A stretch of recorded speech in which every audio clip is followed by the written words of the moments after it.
Jose Javier eta Artetxe familia osatzen duzuen guztioi eta Artetxe enpresa osatzen duzuen guztioi, mila esker zuen gonbidapenagatik eta zorionak benetan martxan jartzen duzuen proiektu berri honegatik. Leku guztietatik entzuten ari gara momentu ekonomikoa zaila dela, egia da, zalantzari gabe, baina batzuk, eta hau da Artetxe enpresaren kasua, aurrera begiratzen duzue.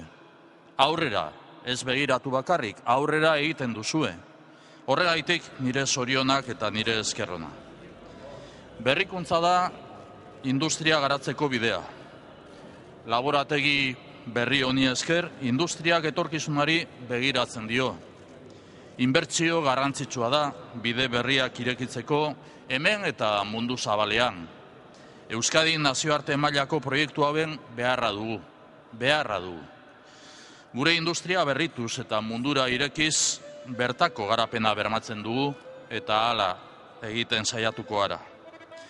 Robertok esan du eta hemen daukagu jarrita moving together, elkarrekin aurrera egin. Hau da Artetxe taldeak erabiltzen duen mezua, nire ustez Euskadi osorako baliogarria den mezua da. Elkarrekin aurrera egin behar dugu. Hori da Jaurlaritzaren xedea. Elkartu eta elkarlana bultzatu. Orain, inbertsio berriak egiteko aukera irekitzen zaigu. Aukera berri hau, foru aldundiekin, gaur hemen Bizkaiko foru aldun nagusia dago, eta udalekin batera garatu nahi dugu. Elkarlanean sinesten dugu.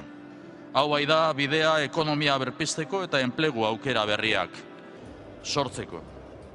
Quiero felicitar, por lo tanto, en un día de satisfacción, de alegría, no de tristeza por lo que pueda suceder en el exterior, José Javier y toda la familia que componéis Artetxe, Artetxe familia y Artetxe empresa. Quiero felicitar primero al grupo Artetxe por la inversión que ha acometido. Una gran inversión para un laboratorio puntero en Europa, como se puede comprobar.